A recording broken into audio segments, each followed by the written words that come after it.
once the teacher has carried out task analysis, written the learning outcomes, selected the instructional methods and media, the next step in instructional planning is to select evaluation techniques.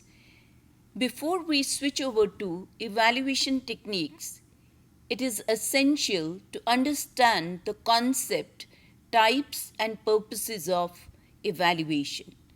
The three basic terms which need to be clarified include measurement, test, and assessment. Measurement, as the term refers to, is assigning numbers and it is quantifying the data. Test represents the instrument which measure sample of behavior. Say for example, you are constructing achievement test to measure the current knowledge of the student with respect to that subject is a test. It consists of sample questions from the content domain. Assessment includes variety of procedures used to gather information about students, and these include written tests, performance tests, attitude scales, etc. So measurement, test, and assessment, these are distinct terms which are used in evaluation. Now let's understand what do we mean by evaluation.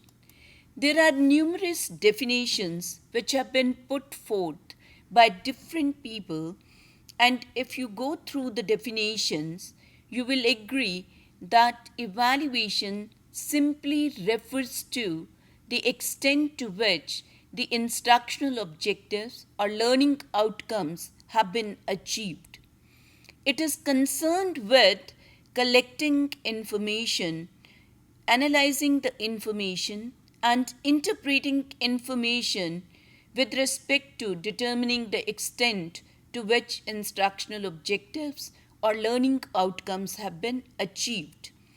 Phi Delta Kappa National Study Committee on Evaluation gave a very specific definition of evaluation and said it is a process of delineating, obtaining, and providing useful information for judging decision alternatives.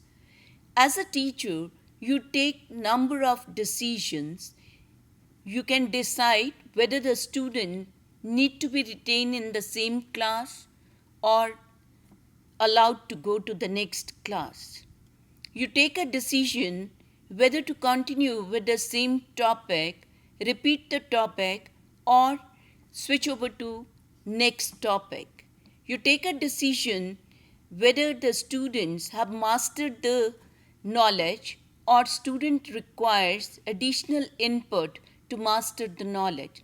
So evaluation helps you in gathering relevant information and utilizing that information for taking decisions. Evaluation is a broader term which includes both measurement and non-measurement. When I say measurement and non-measurement, it gathers data which can be quantified. At the same time, it gathers data which is qualitative.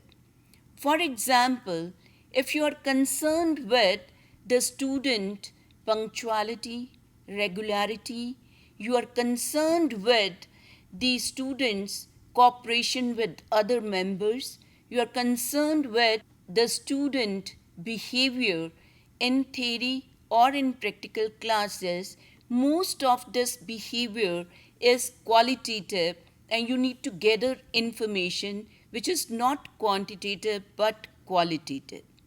So evaluation can include both measurement, that is quantitative information, and qualitative information. This information is utilized to make the value judgment. Now let me take a simple example. When I say value judgment, it refers to determining the worth of something. If you are interested in buying the television, you go to the market, you ask the salesperson to show you different models of a particular brand or different brands, and then you try to compare the feature of various brands, and then this is you are trying to determine the worth of a particular television.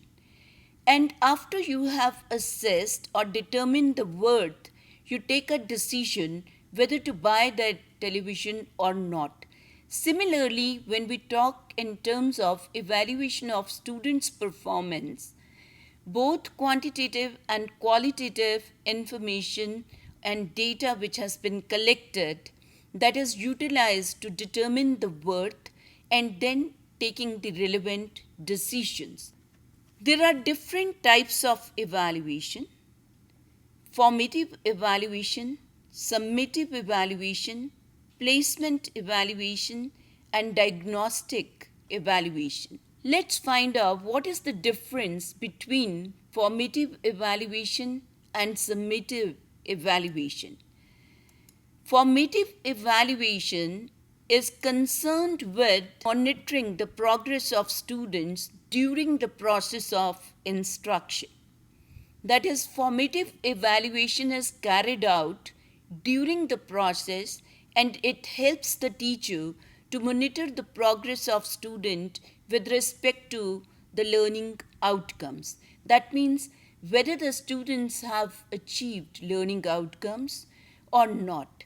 And then the teacher is able to identify the strengths and weaknesses of the students and provide feedback to them. Also, at the same time, the teacher also gets the feedback that whether he needs to repeat, whether he needs to give more examples, whether he needs to shift to another topic. So it helps teacher to provide feedback to the students as well as obtain feedback and take relevant decisions. The feedback enables the teacher to take the correctives. So, when we say formative evaluation, it is only to monitor the progress and provide the feedback, and thus it cannot be used for assigning grades to students. On the other hand, summative evaluation is carried out at the end of the process, and it is used to grade the students, to certify the students, and to determine the course effectiveness. When you administer a mid semester test or end semester test, these are nothing but examples of summative evaluation. When you hold a class test or you give tasks in the class to see to what extent the students have understood what you have taught, it is an example of formative evaluation. When you pose questions to assure yourself of the understanding of the learner, it is nothing but an example of formative evaluation. Then there is placement evaluation, which determine where the student need to be placed in instructional sequence. Before a student takes admission to an institution, an entrance examination which is held is nothing but an example of placement, that whether the student needs to be placed in first year, second year, third year, or you are providing for when a student shifts from one institution to another, the student current knowledge is assessed to determine whether students need to be given admission in the class he is seeking. So these are the decisions which can be made with respect to the placement evaluation. Diagnostic evaluation, on the other hand, refers to where the student is showing repeatedly the poor performance and you would like to identify the reasons for poor performance. Or one can say, if the student is repeatedly facing learning difficulties, then the teacher is interested in identifying the reasons or the causes for those learning difficulties experienced by the students. And it requires a very specific tool to diagnose the causes or the reason. So, diagnostic evaluation is a complex procedure which is used by the teachers to identify the causes or reasons for the problems faced or learning difficulties faced by the students. So, four different types of evaluation, that is formative, summative, placement, and diagnostic evaluation, serve different purposes for the teacher. Another concept which must be understood to understand the concept of evaluation is how the scores on any test are interpreted. There are two different ways in which the interpretation of scores can be done. One, norm referenced interpretation, another one is criterion referenced interpretation. Now let's see an example here. The first case, if you read it thoroughly, Manoj scored 75 out of 100 in applied physics test and stood third in class. The second example is Manoj achieved 7 out of 10 learning outcomes for the topic on superconductivity. Just compare the two examples. Manoj scored 75 out of 100 in applied physics test and stood first. Now here you are getting information about Manoj, the scores he obtained in a test, and then his relative position in the class to which he belongs. So the performance of Manoj is being compared to other members who are present in the class.